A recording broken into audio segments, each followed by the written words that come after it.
events, but how we react to change, we can change.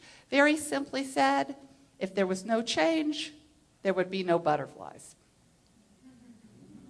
Learn to look at things differently. If we were traveling in a different country, we'd have to be flexible because we'd have to navigate the foreign language, we would have to navigate the currency, we would have to navigate the food.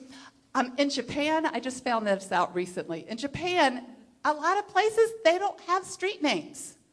They name the blocks. And then you know what else? The houses, they aren't numbered in a linear order. They're numbered in the order that they were registered with the government.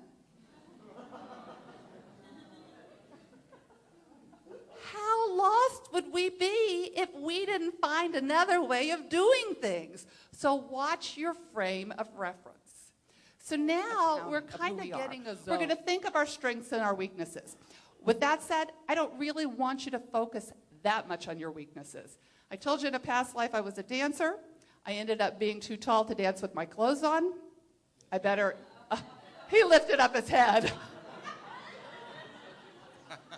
I better explain that. You see, I was too tall to be a Rockette. I had a job opportunity to be a Rockette, but I was too tall. And on cruise ships, because I am so old, that you put the feathers on my head, the feathers would curl, and all the boys came up to here.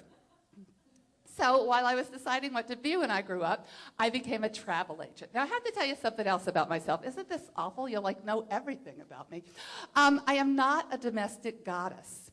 If you go into my house from the garage into the kitchen, the counter, it's like an archaeological dig. That's how I organize. Well, when I was a travel agent, they wanted me to organize in folders and in drawers. I didn't organize in folders and in drawers. I organized in piles. They saw that as a weakness, and they worked really hard to get me organized and clean off my desk. And then one day they realized, aha, you know what?